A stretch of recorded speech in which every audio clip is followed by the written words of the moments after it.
Just either. You can face It just me or needs to something. be loud enough so you can hear it, that's all. It will. Okay. All right, so we're in, what room is this? I think it's 202. 202, second Row. floor of Row, Shady Side Academy. I'm interviewing Mr. Miller. Do I have your consent to be recorded? You do. All right, so let's get started. You can just answer, like, talk to me as much as you want. Answer these questions with. Yeah, and if I get rambling too much or off the topic, no, it's okay. There's no too much. You stop it. All right, so where were you born? I was born in Baron von Steubenville, Ohio. When was that? The 16th of April, 1958. So your birthday was recent. Just turned 66. All right, and who are your parents? Andrew William Miller and Janet Clark McDowell Miller. Tell me about them. My father was a fascinating man. He was the mayor of our town for about 8 years. He was a lawyer.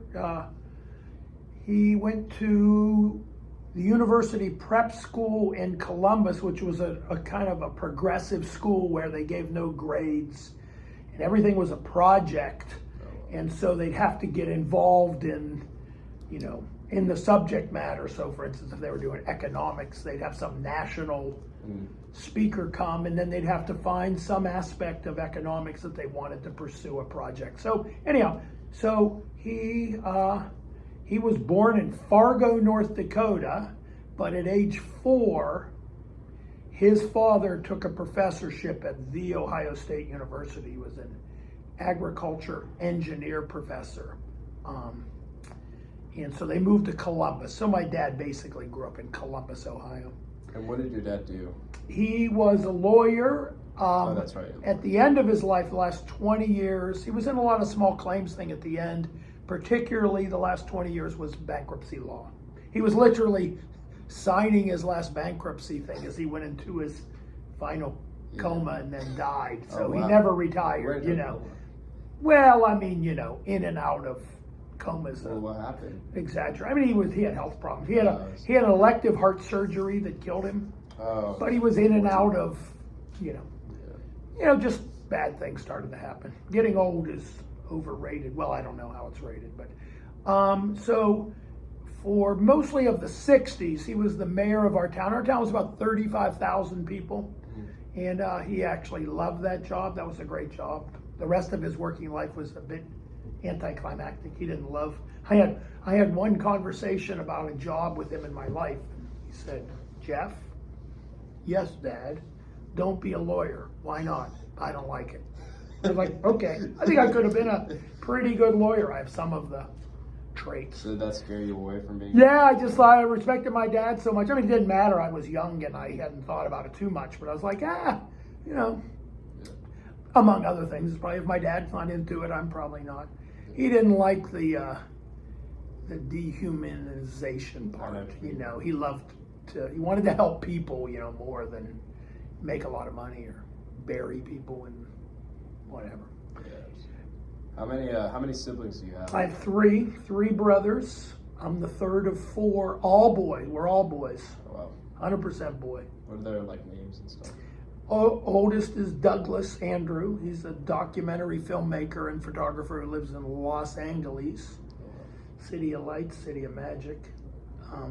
My second brother, Gregory John Miller, is a musician, and both of them are artists, so they have to make their money other places in this mostly artless country we live in.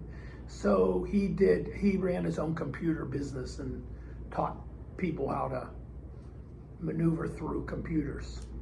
And he was in New York. He's lived in Manhattan, Upper West Side of Manhattan for, 45 years. And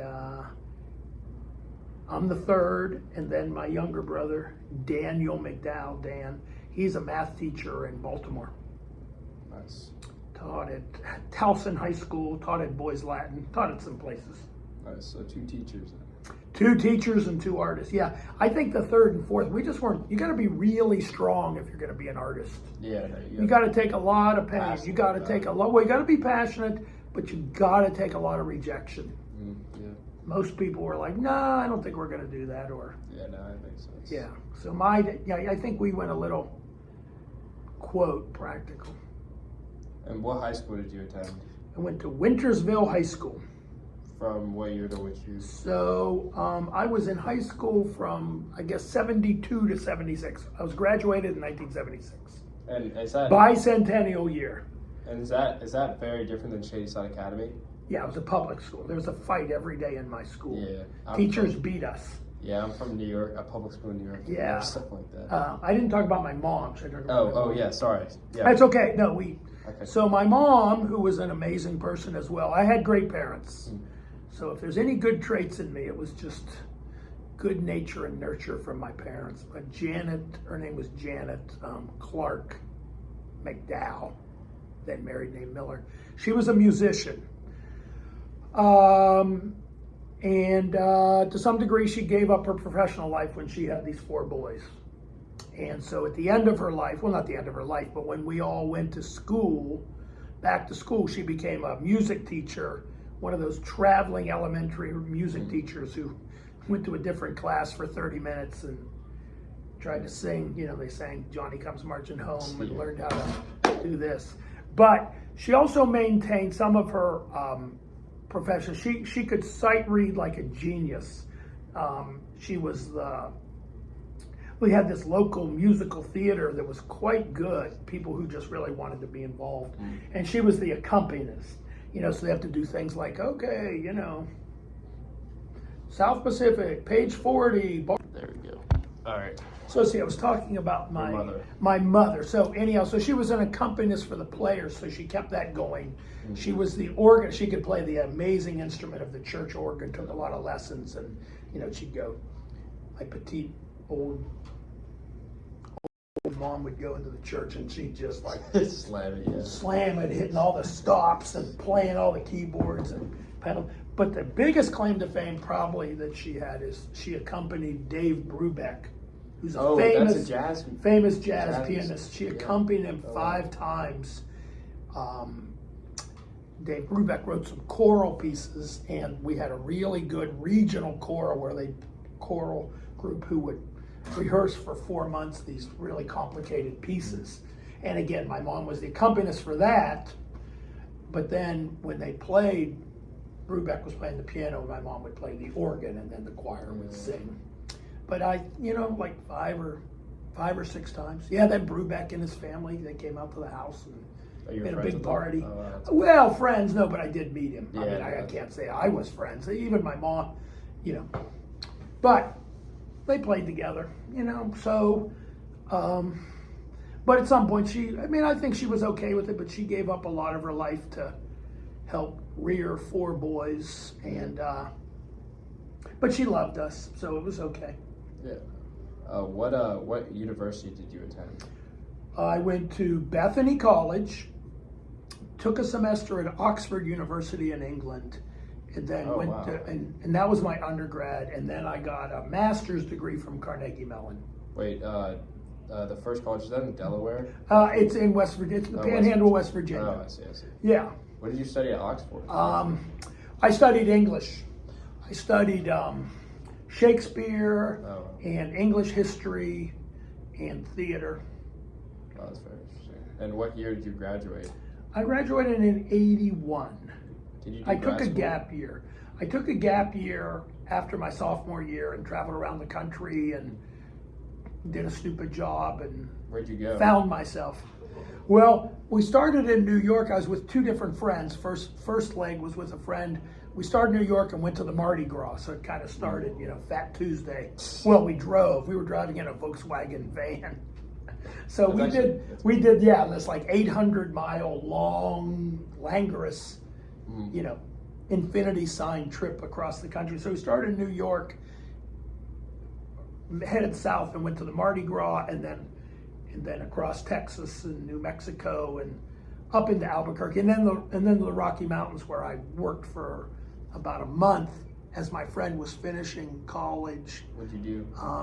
I washed dishes in Estes Park at a YMCA camp. I was like on the breakfast shift. It was a great job. Just the snow piled out. It was winter. 6 inches, 8 inches, 10 inches of snow every you learn morning. a lot from it? Oh yeah. Like what? Well, like people are pigs. Yeah, I guess something like that. No, it was just a working class job, and I wanted some cash because then, so we were down in the Rockies. We're in Colorado, Fort Collins, in Estes Park, and then we wanted to finish the trip and go to Yellowstone and across to Seattle and down the Coast Highway and San Diego, and then to the godforsaken town of Las Vegas. Oh my gosh, starting at the Mardi Gras, you talk about, decadence. Yeah. And then kind of ending it, we didn't end it in Vegas, but just like, oh my gosh, Yeah. the humanity. Yeah. All right, now I'm going to ask you some questions about Shady Side Academy. Sure. And I've heard of it. Yeah, okay, of course. When did you join SSA? Joined. Sounds like either a cult or like the Boy Scouts. Or actually, sorry, let me start. How did you hear about SSA? Oh, so this is a funny story. Graduated from college, didn't know what I was gonna do. Answered an ad in the Post Gazette that said, executive jobs, come for an interview. So I drove. I'm not from Pittsburgh. I'm from Ohio. Drove to Pittsburgh. I interviewed. I still didn't even know what the heck the job was. And they said, "Oh, great, you got it." So they sent me to D.C. to Marriott. So I went to a 2-month course in food management with Marriott. Turns out, which I didn't know at the time, of course, there's most things I don't know, Marriott did the second most food of any agency in the country. United States government was one in 1981. Yeah, and Marriott was number 2 because they had they had all these hotels, so there's a lot of food in the hotels, and they had a lot of restaurants. And then it turned out after 2 months at the school, it wasn't a surprise once I got in there. I learned restaurant management, and I was the manager of a Roy Rogers fast food restaurant, with the bowl and tie, the howdy partner, you want chicken? So I did that for just long enough to know that I wasn't good for the corporate world, and that was not a job for me. So I quit. I was a tennis pro in the summer. I spent almost every summer minute of my life in a place called Chautauqua, New York. Mm-hmm. And so we went there as a family, and then college kid, and then and I was a tennis pro. When I took this job at Marriott, I didn't tell them that I wasn't coming back because I thought, So in February or March, when I decided I needed to leave Marriott forever, I headed out and went back to be a tennis pro at Chautauqua. Summer ended. Well, I had a friend. His name was Bill Endress. He was I grew up with this guy named Bill Endress. Turns out he was the head of the English department at a place called Shady Side Academy. Yeah. I'd only vaguely heard of it, but I'd never been there before. And so I told him I was thinking about teaching. I didn't know what I was doing. I was kind of a lost 24-year-old and knew some things I didn't want to do. Thought maybe I'd teach. And so he said, they hired this guy called Jesaway from Colorado in the English department. Well, he backed out at the end of July. So they had to do a feverish, it's August, we need to hire somebody. So he came to me. I was at a party at this place called Hummer's Farm. This one of these big summer parties with music and everything. And Bill, I remember him going like this, "What's up?" He said, "Do you still think about teaching?" I said, "This is so funny." He said, "Yeah, I'm thinking about teaching." And he said, "Well, why don't you come to Shady Side Academy for an interview? It's in Pittsburgh." And I knew it was in Pittsburgh, but I had no idea where. And I said, "Okay." He said, "Okay, well, when can you come?" And I said, "Well, this Friday I'm going to Pittsburgh to an Elvis Costello concert." Wait, I'm in Chautauqua, New York. That's right. And I said, "Well, this Friday, just coincidentally, I'm going to Pittsburgh to an Elvis Costello concert." I said, "I guess I'll stop by." So you have an interview on the way to my concert. So you interviewed, and then that was it. And that was it. That was 1982. Oh wow. Yeah. So I'm the long-standing teacher here. You've been there 40? This is my 42nd year. 42nd year. All right. And what were your initial thoughts of Shady Side when you first interviewed? when I interviewed, when you're naive and you don't know, I was overwhelmed, but I was intrigued by it. It was a beautiful campus, of course. They needed an English teacher. I can only do two things in the world. Yeah. I could be an English teacher and I could teach tennis. But yeah, they needed a coach, right? Yeah, well, they needed a tennis coach. The guy had just left, so they needed a tennis coach. But I mean, it was really an English teacher. So I interviewed with. There weren't that many people around, of course, because it's summer. So I met with this guy called Hal Griffith, who was sort of the head of the senior school. Is that like his dad, the Griffiths?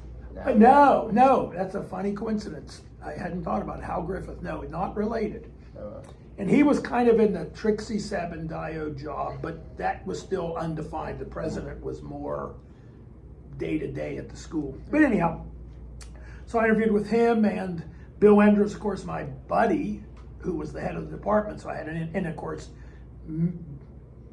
Bob Grandizio Sr., who was the athletic director. And we hit it off instantly, Grandizio. He loved me, being from Swissvale and I'm from Steubenville.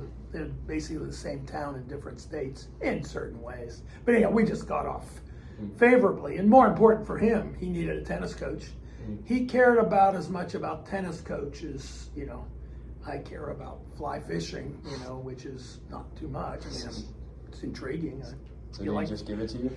Well, he was like, "You're in." Oh, really? It wasn't his call. He liked me. Yeah. He liked me. Whose call was it then? The president? Well, it was really would have been the president, a guy named A. Emerson Johnson, who was an amazing man, But it was really the senior school. It was really going to be Hal Griffith and Bill Enders. Yeah. So as a matter of fact, Hal Griffith said, "Well, we don't want to hire Jeff."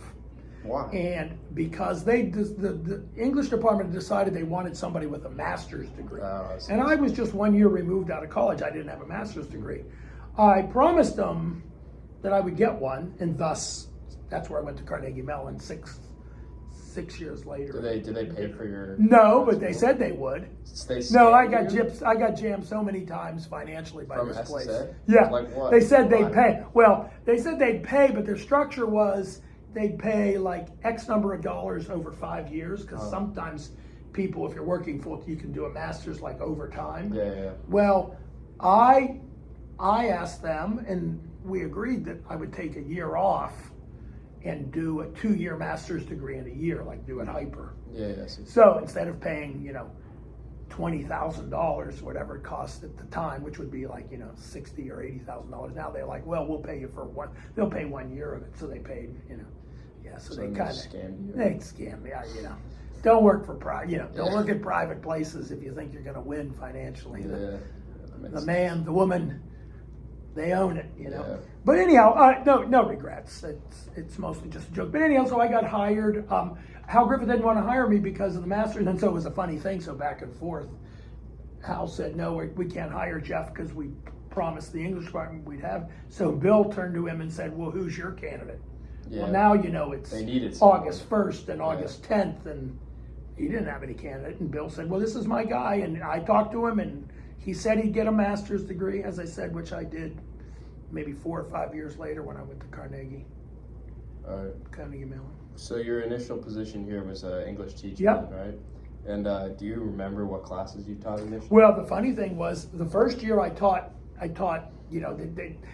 everything old is new again, or the other way around, Private schools have their act together and don't have their act together. They said, "Yeah, I said, "What am I going to teach?" And they said, "Well, you'll teach 2 sections of sophomore English." And I said, "Well, what's the class?" And it's one of those Beowulf to Virginia Woolf classes. You start with the very earliest thing we call English literature all the way up to contemporary literature. And I said, "Okay, it's so great." He got my books, got ready. And then when I got here, like 2 days before class, they said, "Oh, we forgot to tell you the first term is mythology." And I'm like, "Mythology? You mean like Hermes and Aphrodite?" Like, I had a class in high school that was a dull class, but I had some interest in it. But it was I'll tell you what, it was an eye-opening experience because, you know, at Shadyside, there's always like those one or two nerds. Yeah. They knew they knew the lesser gods. They knew the Titans' illegitimate cousins. They taught you. Yeah, well, I was in charge, and, you know, and I had to make sure they called me Mr. Miller. And, so you read those books in 2 days, or did you? Yeah, well, I just made it up. Yeah. You know, like I did. I mean, I stayed literally a day ahead of them. Yeah. And I'm cramming, memorizing it. So that was fun. So then I had busy. then the other thing that was both funny and kind of tense is it was the upper form English electives, and they said, well, what can you teach? And I threw out some things I could teach. I had recently gone to a taping of this Dick Cavett show. He's one of those talk show guys. And he had the show, but he was like, well, we never know who our guests are. So I happened to just be in New York City, and I went to the Dick Cavett show, and it was with one of my favorite authors, John Updike. And then they taped 2 episodes. The first one was with John Updike, and the second one was said we're going to do another episode with John Updike, but we're going to bring up one of his friends, John Cheever, this other novelist, short story writer, whom I really liked. What did you write? Well, what are some books? He wrote a book called Falconer. He wrote a lot of short stories. You wouldn't necessarily know him, you know, Angel on the Bridge and The Swimmer and a whole bunch of really good stuff. Suburban nightmare kind of stories. And Updike was more prolific. And Updike was one of those guys, if you put them volume by volume, he wrote this many novels. Massive anthology. Just like wrote. And so I did a class in that. And then I always kind of liked the longer short stories, short novel form novella. So I designed a course around these like 100-page books. Yeah. And then, you know, those were a couple of them. And it's actually one of the great parts of my job, why I came for 2 or 3 years and now I've stayed 4 decades, is, you know, I get to teach what I want to teach. Yeah, no, that's mostly nobody looking over me. And most people, certainly at the public schools, in Florida, they're only allowed to teach 3 books in the English curriculum. In like public schools, it's very premeditated on what they're teaching. It's horrible, and you have to teach to their test, and I never had to do never had to submit to the AP behemoth. This school only offers like 3 APs, right? Right. Calc, and then the 2 calcs, and then comp sci. So Yeah. it's good. Yeah, I mean, it's not. I'm not saying categorically it's all bad, but certainly for my condition or my situation. And we in the English department had fought that they had fought that battle before I came, because some people think AP is the only way to go, you know, the prestige and all that. Now, there's something to it. I'm not totally against it. But we've resisted it. But even though our kids could do really well in the AP, because the way we teach, like close reading, you know, literature-based classes, that's a lot of what the AP test is. But we didn't want to submit to, you know, their books and their tests. Yeah, you wanted to give it a more personal. So I've loved, that's been one of the joy, even like right now, you know, I'm reading The Great Gatsby for the 20th time, and it's so freaking amazing. Yeah, no, you said You know, I read it again, and even last night, I was rereading the second chapter, or the end of the first chapter. There was something that I never really, a paragraph, because that book is so rangy. I was like, what is this? What is he doing here? It was just this description of, you know, Tom Buchanan is having an affair, and Daisy Faye and her friend Jordan are very distraught about that. But he's this macho guy who's having an affair, and he's describing the complicated dynamic of the relationship between them, and now among all 4 of them are in the room. And then he just heard that they have a 3-year-old daughter. And just the description of how Nick Carraway feels, it's just such a beautifully complicated section that I've read before, but when I read it phrase by phrase and sentence by sentence, it's just so beautiful. Geniuses. He's a genius. It's a genius book. And also, like, I agree. I mean, why APs? I mean, the classes taught here are hard. So it makes up for the AP, and why not have experts teach what they're experts in? You know what I mean? Yeah, see, I bought into that early, and as I said, I came for a few years because I was going to figure out what my next job would be. But I was like, you know, there are an awful lot of things to like about being in a private school, especially one like Shadyside. It's an interesting place. How many people were in your department, like when you first got there?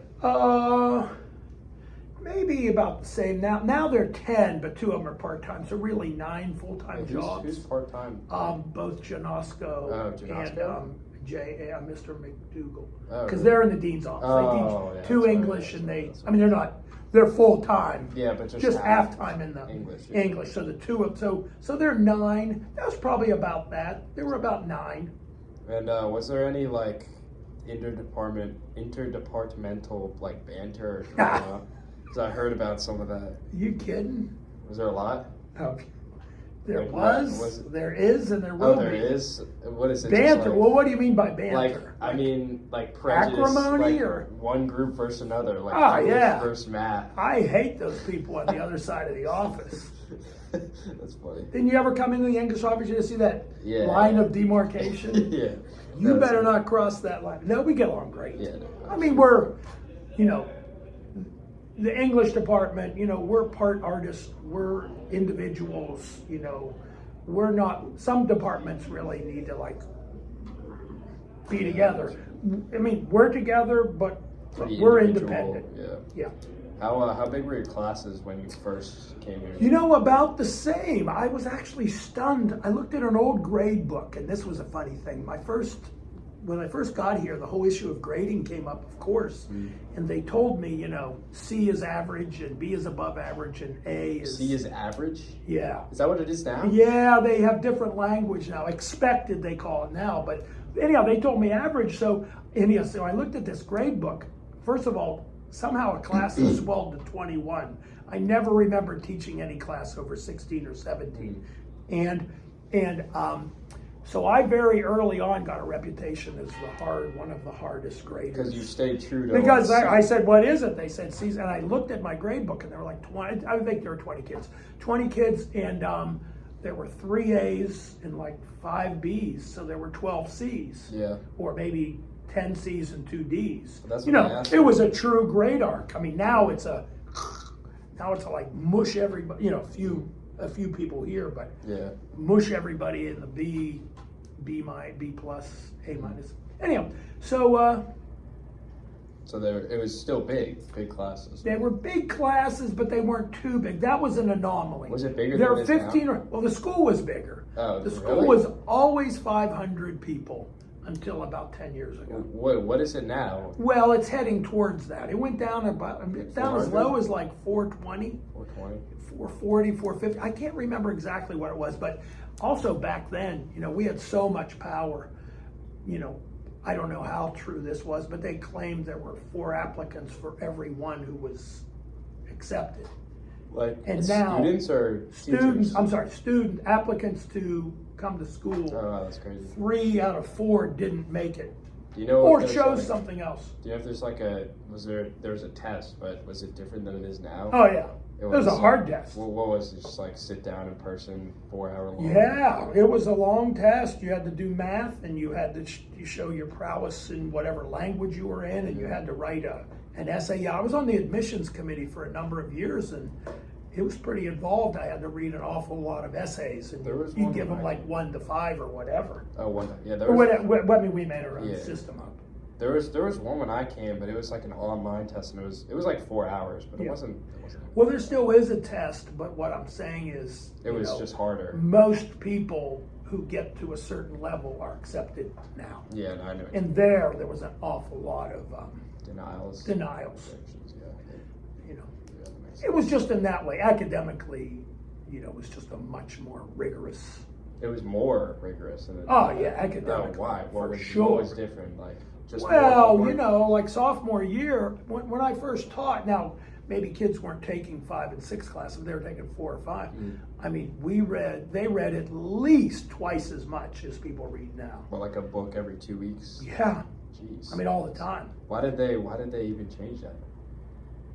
Maybe lazy. I don't want to. People are lazy? Well, I think the world's just my simple solution, without getting myself in trouble with the hand, stepping on the hand that feeds me, is the world's just much more complicated, and people are taking more things. And when I first got here, one of the only travel sports was a couple of kids played tennis. And now all these people are doing travel field hockey and outside ice hockey and outside lacrosse and still doing tennis and whatever. So that whole thing, and oh, you got to do 100 hours of community service, and oh, you should take 6 classes. So I think, you know, it used to be, to use, this is a metaphor I use sometimes, it used to be more like you're riding in a motorboat, right?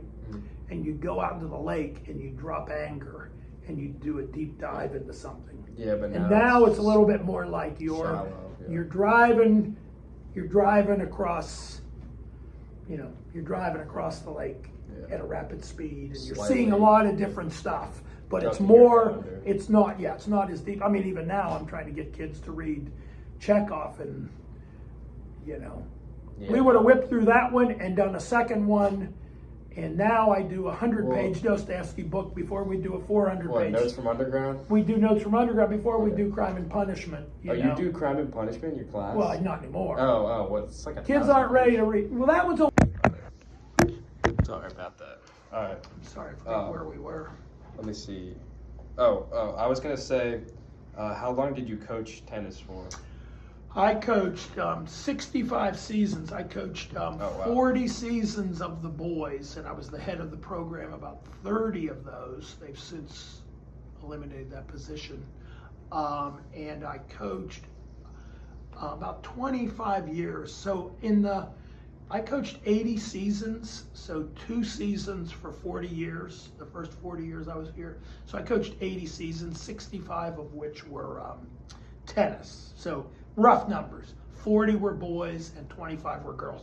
I didn't coach the girls when I first came here because there was a coach, she left, I took it over, did it about 10 years, left.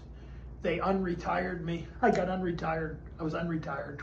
You get unretired. What do you mean, you retired? And then... I retired, and they were like, nope, you need to, what other idiot is gonna do this really hard job that takes a lot of skill for no money? They dragged you back. Jeff will do it. Jeff, he'll do anything. Did they offer you more pay or anything? No pay. No pay. Oh. I coached 80 seasons, and I think I was paid for 3 of them. Oh, wow. Oh, they say it's in our contract, you know. Originally it was. Another scam. It's just the private, you know. On the other, you say it's a scam, but you know, every year I sign a contract and the gate's open. If you enjoy it, then... Well, I mean, I'd like them to pay me more money, like anybody would. I think I'm probably better than I am, and I think they should respect me. But you know, on the other hand, the gate's free. You know, as much as I want to complain, you know, then leave. You know, they're not making me be here, so that's just what they offer. You're right. Yeah. And I really liked, the thing is for me, once I decided, one thing I love, I work hard. We work hard here. And I'm all in. I have done 15 different clubs, and I was the head of all kinds of stuff. And none of them were for extra pay. You know, I was head of the judicial committee for about 10 years. I was head of Croft Durham for 5 years. I was head of the English department. I was head of 2 tennis programs. Head of a lot of clubs. Just fun. I liked it. I like kids. It was engaging. Yeah, if you enjoy that. Yeah. What can you say? I mean, I'm an idiot. But. Well, I honestly would say I see you as a very a man who has put it like what he's very passionate. See these gray hairs? Yeah, but that's wisdom. That's wisdom. Wisdom.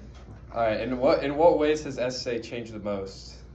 You know, as somebody asked me a few years ago, we just have twice as many signs. Signs? What do you mean, like signs? Stop? Yeah, like stop, don't go here, keep off the grass, park in the lower lot. The optional don't stop leave. Signs? Yeah. I call them op signs. I mean, here's how I used to describe Shadyside. Shadyside was a rather big private school that acted small. Now we're actually a pretty small place that acts way too big. Yeah, I know exactly what way you mean. Too much bureaucracy, I have way too many bosses, and then therefore it makes things not work. Like yesterday, were you part of that parking thing yesterday? Yeah, it was crazy. So they decided to have a track meet. So the athletic people and the dean's office and the student body and the administration, the faculty, you know, nobody told anybody. I happened to be down there, so all of a sudden I became traffic cop, but there were no more parking spots. And kids are coming to class, and there's nowhere to park because all the but so nobody was down there in charge. There's a lot more anarchy than there used to I be. had to park in like just a random, not even a spot, and my friend was parking in a handicap spot. I stayed down there for a half an hour, and I found a lot of different and kids are like, "You sure I can park here?" I said, "Yes." Make sure the You helped them lane's out? free. You park here, and Yeah, then another kid. Okay, 6 of you can park anyhow. But I'm just saying, there are more people in charge, but it's less efficient. Yeah, exactly. Yeah, It's I one of think- the things that really I don't like. I like somebody to be in charge, and I like there to be a system. I mean, So it I works like smoothly. yeah. So it's so somebody's in charge. I thought it was these kind so of things annoying. slide through the cracks all the time, and nobody knows and cares. So Yeah. like, oh, that was a pain. And Oh there well, are let's other hope parking. that doesn't happen again. I'm like, well, who knows? Doesn't make any sense. Like there was other parking that they could have parked at, but they took all of our spots because no one was. Right? Nobody was in charge, but yet somebody should have been in charge. I don't know. So I took charge, which is okay. Final question. Yeah. Has SSA always been the way you want it to be? Well, yes. Yeah. Well, No. no in the scam. I mean, I think, no, of course. You think it has been the way you want it to be, or no? No, I can play both sides of it. Of course, it's a great place. It's a good place. I've enjoyed my time here. The kids are great. I like the freedom. I like my colleagues, but it's a job.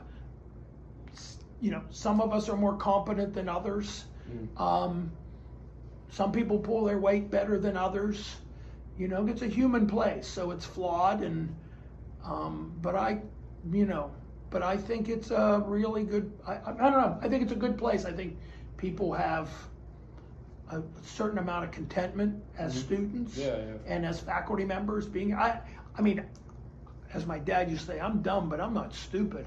I wouldn't have stayed here, if this was a bad place, or if I thought it was. What was your question? Is it what? Is it this like? Has it always been the way you want It's it to always be? been the way.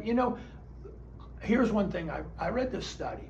They said, and they concluded that there's only one thing, except for accidents and genetics. There's only one thing that makes people make it into old age and thrive, and that is dealing with loss and dealing with change.